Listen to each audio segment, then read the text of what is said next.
Dumelang, Absheni, Ralota, Sanbonani, Molweni. My name is Naledi Mfoloe, and it is my absolute pleasure to welcome you to the latest edition of the African Diaspora News channel, where we unravel the stories that shape our world and our communities.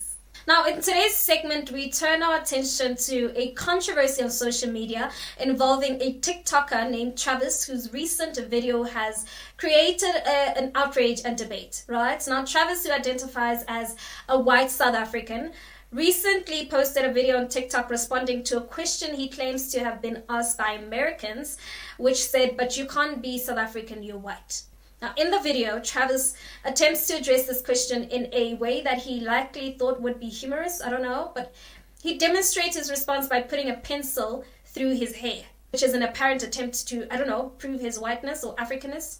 Now, while Travis may have intended this as a lighthearted joke, I think that the video touches on a deeply sensitive and painful part of South Africa's history. The act of using a pencil to demonstrate his hair texture is particularly troubling for me, considering the history of the pencil test during apartheid. Let's have a look.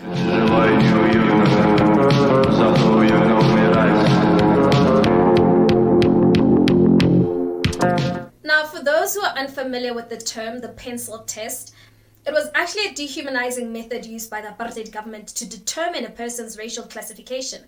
Now, if a pencil placed in a person's hair stayed there, they were classified as colored or black, while if it fell out, they were classified as white. Now, the test was part of a broader systemic racial segregation that governed every aspect of life in South Africa, from where people could live to what jobs they could actually even hold. Now, given this context, right, Travis' video is not just a misguided joke. It's a reminder of a time when people were characterized and discriminated against based on something as lame as the texture of their hair.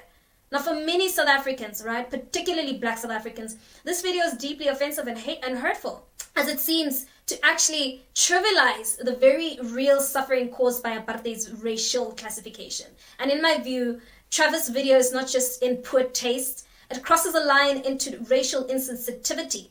In a country still grappling with legacy apartheid, where issues of race and identity are complex and often painful, such a video is more than just an unfortunate mistake. It's a form of mockery that cannot be ignored.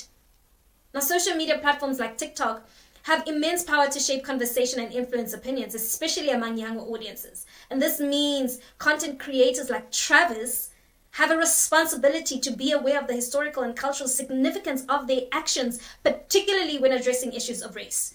Now, it's one thing to use humor to address stereotypes or misunderstandings, right? But it's also another thing to do it in a way that dismisses or mocks the experiences of others. We often hear them say, yeah, it's the old ones that are racist, the young ones are not.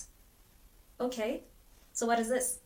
Now, as we reflect on this incident, I believe that it is important to remember that South Africa is still on a journey towards healing and reconciliation, and every action, every word matters in this process. And while freedom of expression is fundamental, right, it comes with the responsibility to actually be mindful of the impact of words and actions can have on others, especially in a country with a history as complex as ours. Now, Travis' video serves as a reminder of the need for sensitivity when addressing issues of race and identity. What might seem like a harmless joke to one person can be deeply hurtful to another, particularly when it touches on historical wounds that have yet to fully heal. Now, that concludes our segment on Travis's TikTok controversy. What are your thoughts on this? Let's keep the conversation going and actually engage in the comments section. And while you're at it, please don't forget to give this video a thumbs up. That's it from me. Till we meet again, it is goodbye for now. Introducing the African Diaspora News Channel app, your gateway to stories that's overlooked by the corporate mainstream media. And we serve as the voice to the Truval Black community. Here we got Dr. Candace Matthews. A lot of these documents, looking at. We are committed to informing and educating through the power of media. This country is supposed to be about the land of the free for all. It has not been free for Black people, and we are tired. With our platform, we're helping to end injustice by exposing it.